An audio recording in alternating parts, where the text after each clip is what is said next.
Hello, welcome to my show. Autumn is here. I'm Francine Crawford. I'm your host. And today we're going to talk to someone who is a caregiver for their parent and find out different things that may help some of you out there. So we're going to welcome her to our show. Let's welcome Georgette Douglas Henry to the show. How are you? Thank you for having me. Thank you for participating.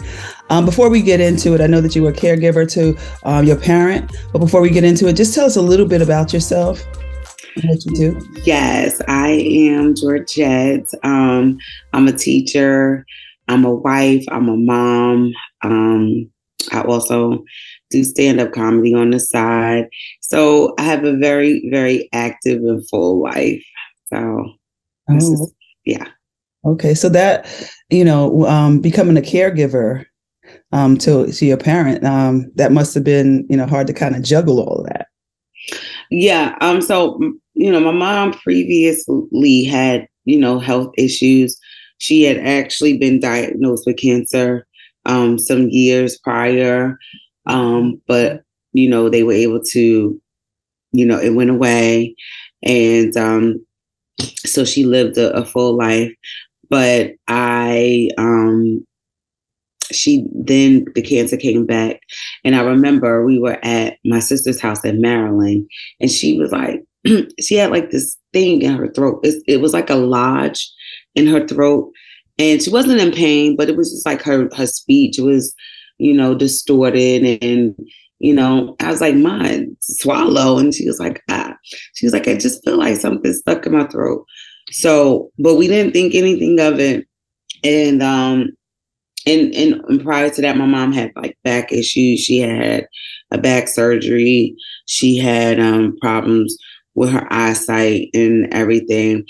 But when she went to the doctor to get the scan on her throat, they did discover it was a very rare form of cancer. Now, I'm not even going to sit here and pretend like I know the name of the cancer. My sister can tell you the name of it, but it was a very rare form, like something like a smoker. Now, mind you, my mom had never smoked, walked 2 miles a day. She even formed a walking club. We called them the Silver Foxes, because they would meet every morning at like 6 a.m. at the track. My mother was the leader, the ringleader. And so it just came, it took us like by surprise. But long story short, as it began to grow and develop and pretty much spread like to her brain, and she had a bulge, and it was, wasn't really pretty. And it began to affect her eyesight. She lost sight in her right eye.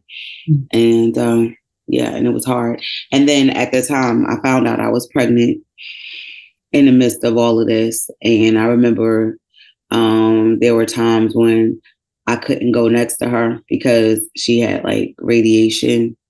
And, when you're pregnant, you cannot be around a radioactive person.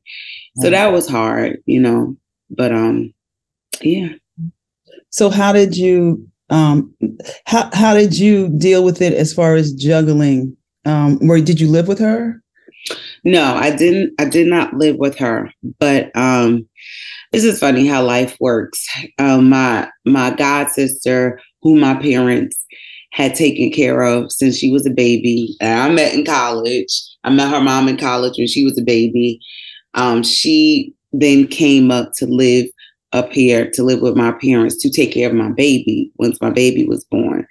But she moved in, and she also helped become a caretaker to my parents because I was, I had just purchased the house. I had just, like I said, I was pregnant, and then I just had the baby, and it was a lot, and still trying to have my careers, both of them. But I made sure that whatever my mother needed, I did. I remember one time, like my mother was really heavy into Bible study. So Bible study, she would go and was in Jersey City. Now I worked in Jersey City. So I would go to work.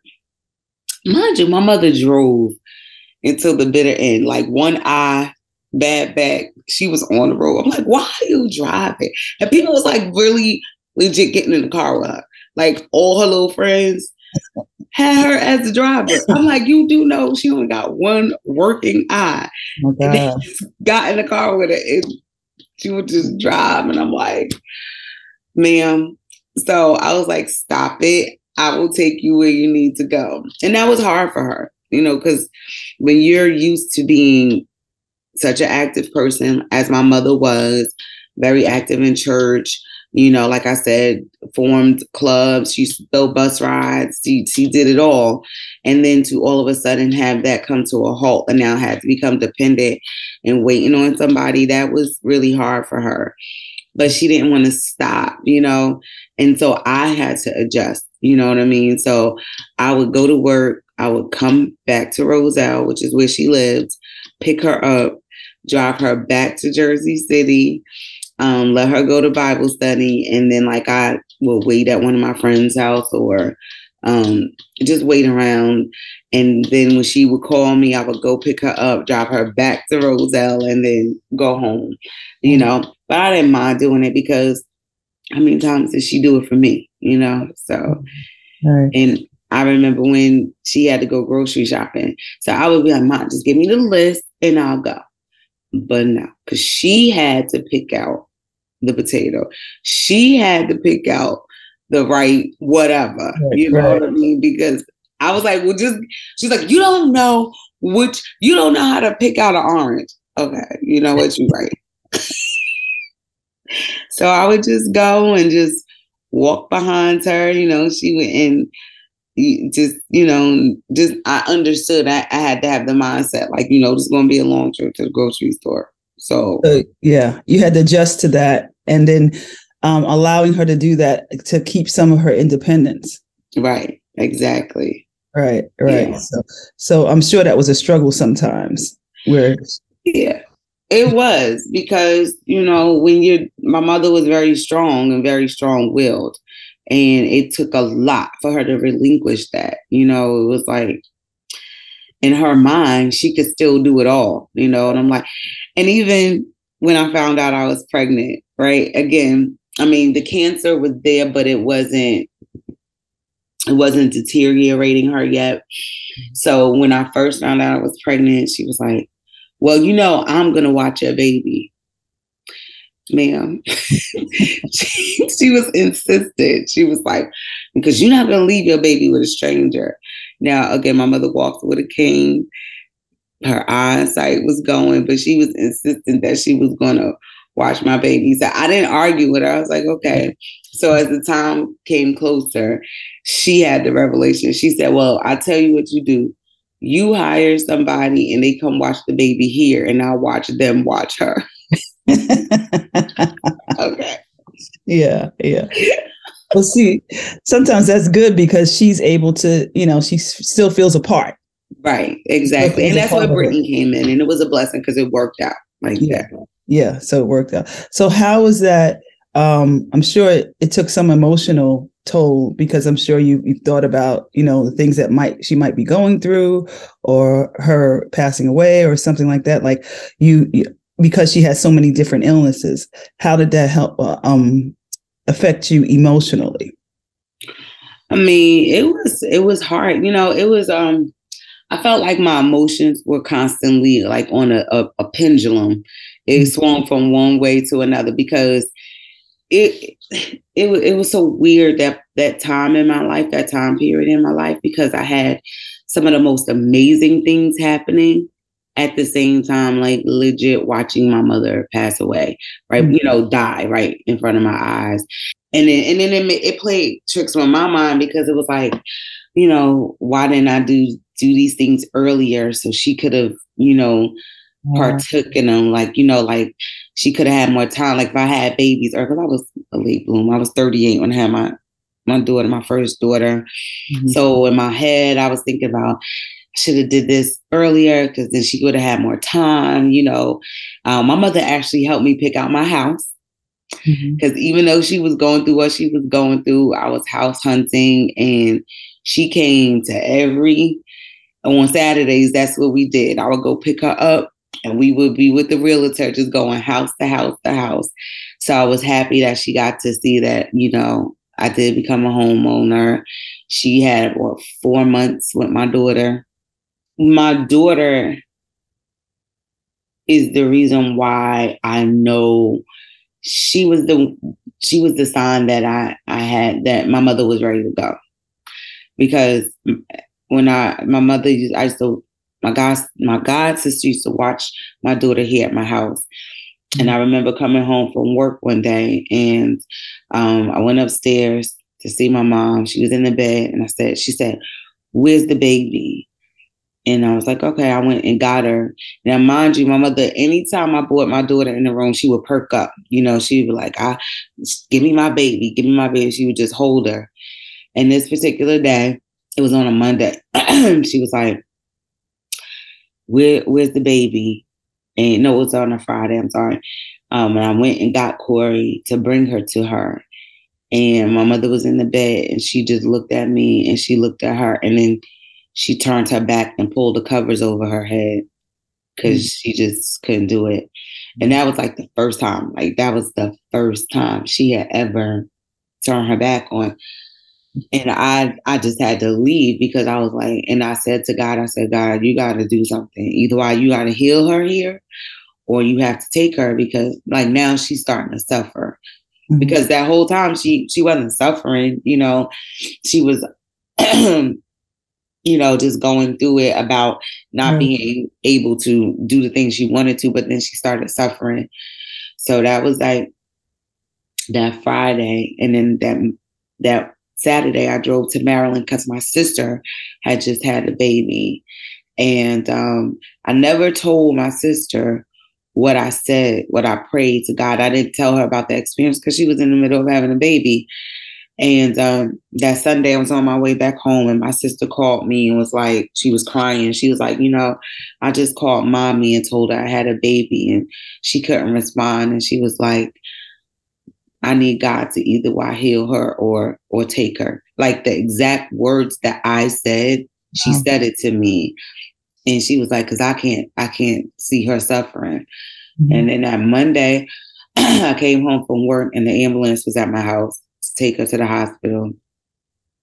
It was a bad storm that Tuesday, so I couldn't get to the hospital.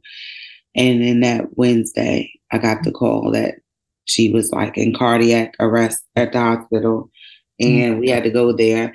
And they said, you know, we're going to keep trying to revive her until you say stop. And then the doctor said, well, it's not help. Like it hurts them more than anything, because they're like, you know, pounding on their chest, possibly breaking bones and things like that. So, but I had to say stop. You know, my father was there. He was like, I'm not saying it. So I had to say stop. Mm-hmm. Wow.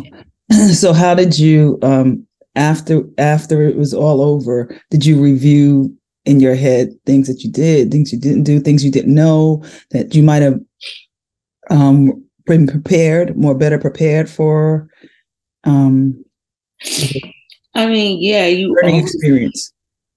You always think about like the what ifs, like I should have, I could have. I was like, I had just got an alkaline water. I was like, they filtered my house, and I was like, I should have been giving her alkaline water. I should have, You think about all of these things, like what could you have done to change the outcome? But at the end of the day, you have to come to the resolve. We all go. You know what I mean? I could have poured gallons of alkaline water down her throat, but when God said it was time, it was just time,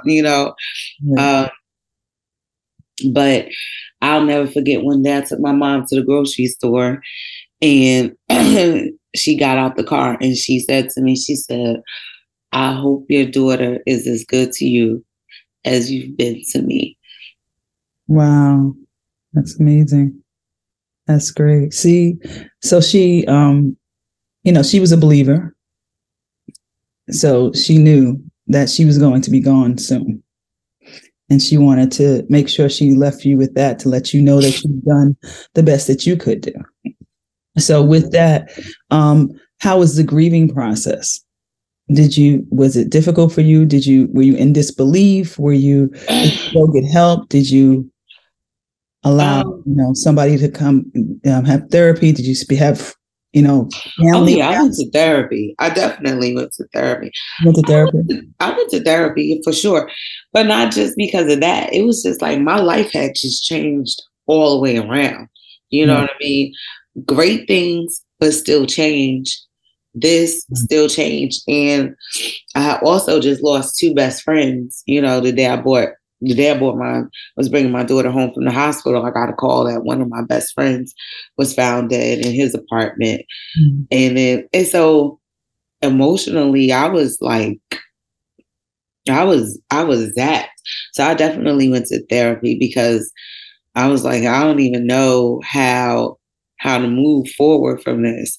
And one of my careers is to make people laugh, and then how do you, it was like that old adage, like who heals the healer, like how do I go up and make people laugh when like I'm tore up inside.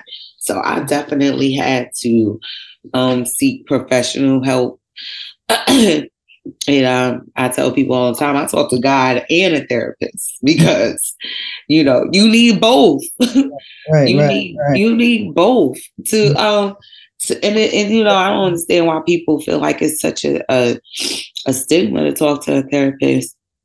I would be looking forward to go talk to Dr. Bell because I'd be like, girl, let me tell you what happened this week, and I remember just, God gives you what you need when you need it.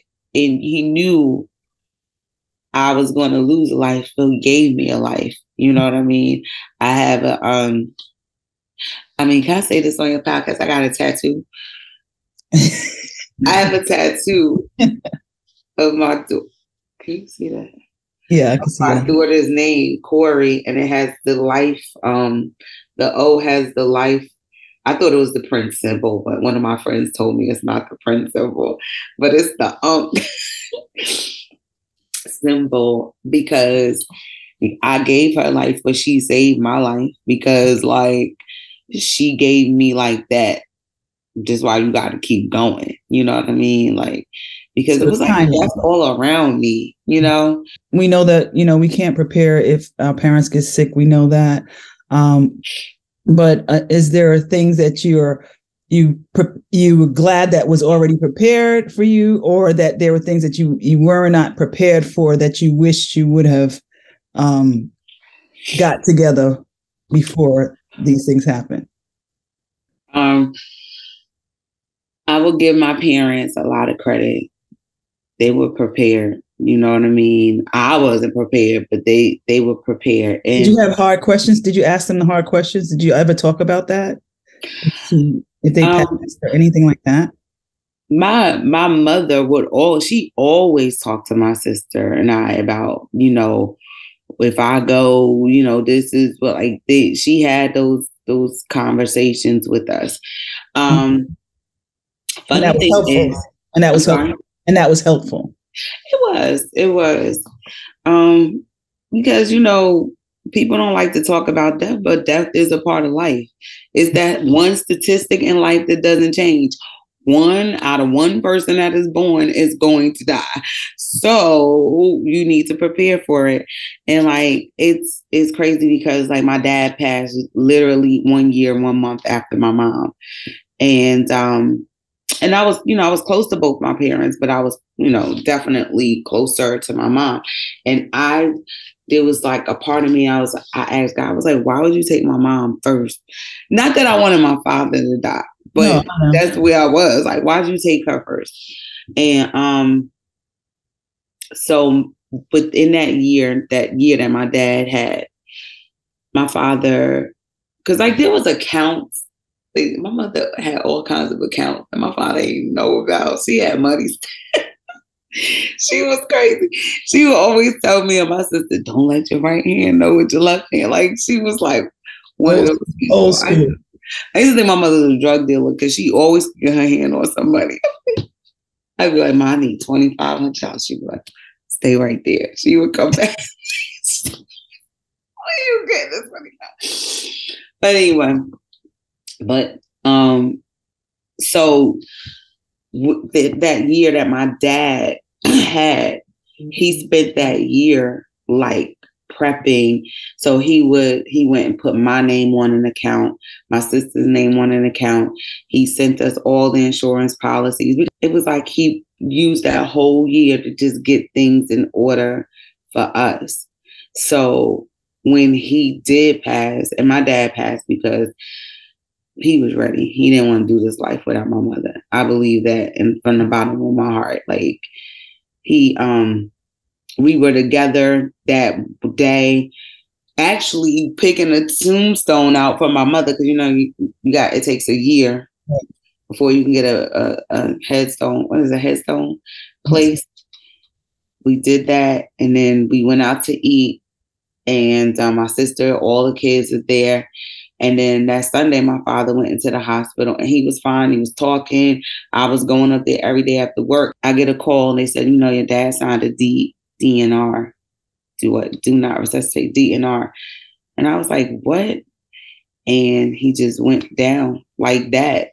And in 2009, my dad was in the hospital from August to November. Like, really, we thought he was going to die. What did he have? He had COPD. COPD. Yeah. And the doctors tell my dad all the time my mother saved his life, because my mother was there every day like clockwork.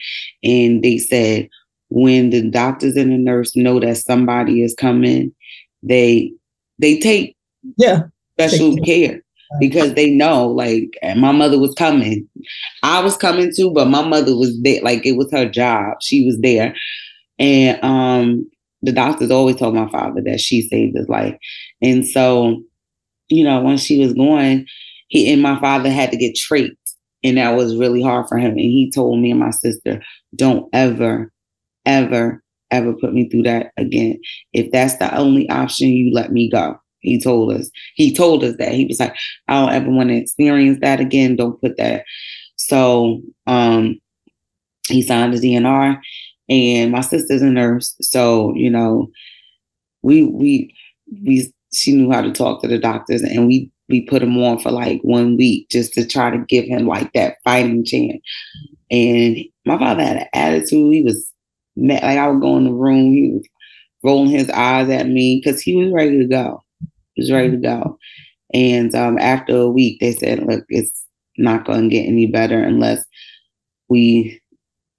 no, they did something, but they said he's not. The only other thing would be to trach him. And I remember him saying, don't ever do that to me again.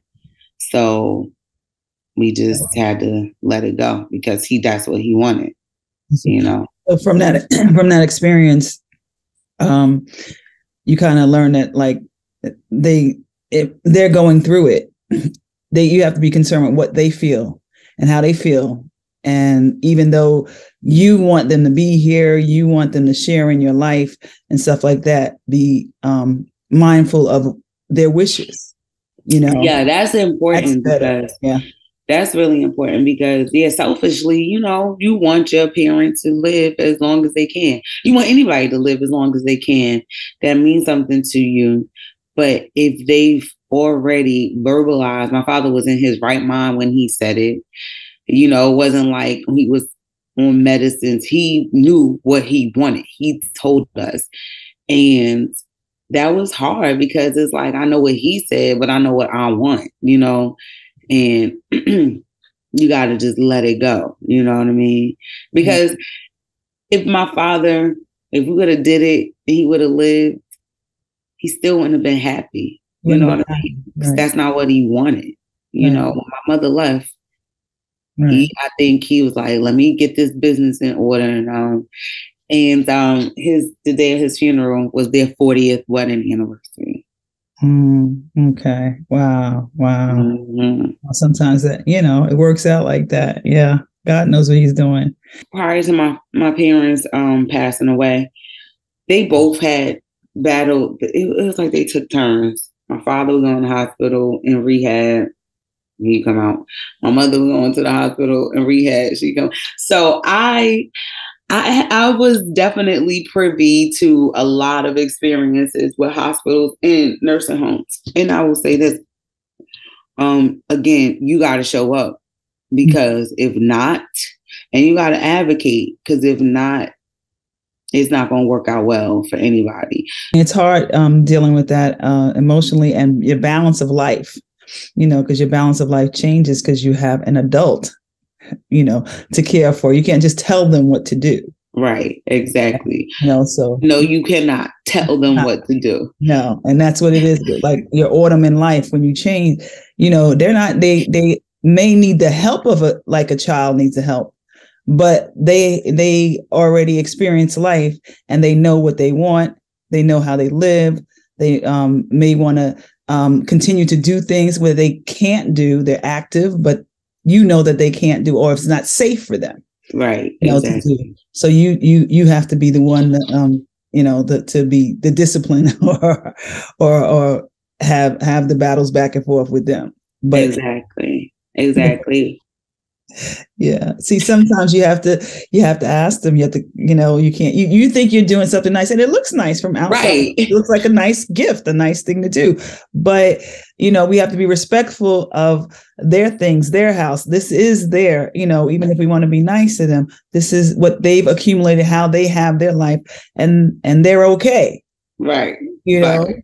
They're okay. If it's not clean, they'll wait till I get there and I'll do it. And I'm okay with that. And you got to respect that, but you're still trying to help. So that's part of the struggle with it also, to, how to cross the boundaries or right. How far to go with the boundaries. You know what I mean? Right.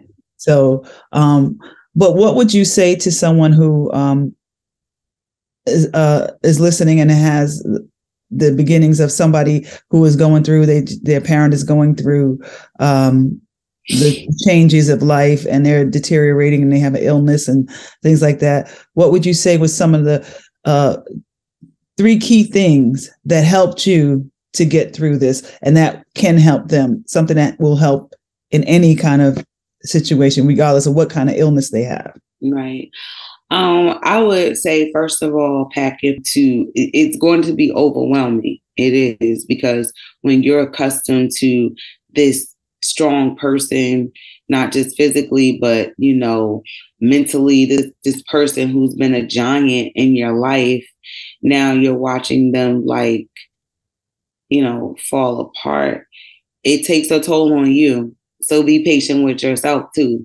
And it's okay to cry. It's okay to have your moments, because they're going to come. Understand, don't take it personal when they, when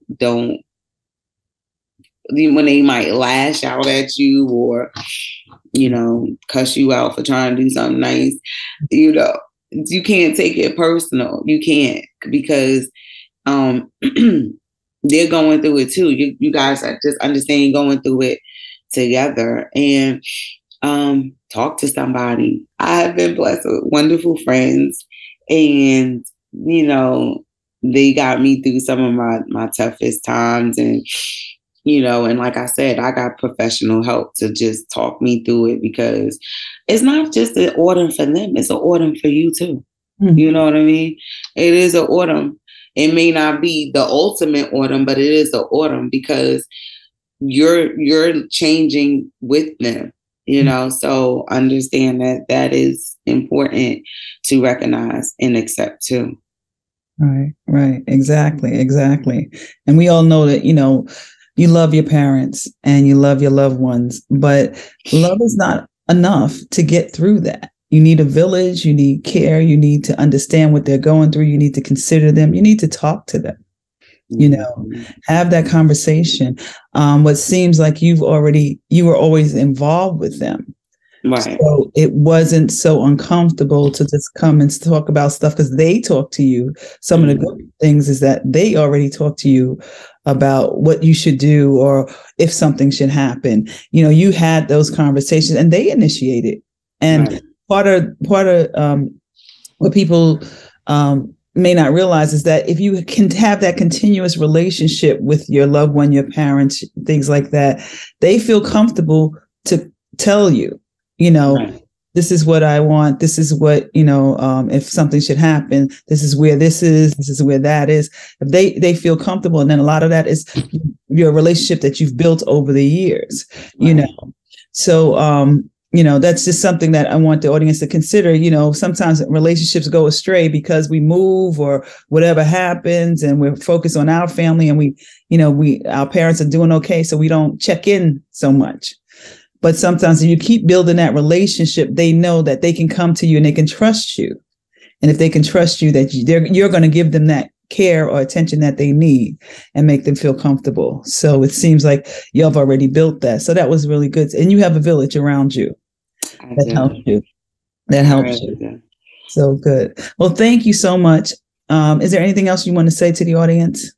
No, just saying, just understand autumns come in different phases in life and just embrace them.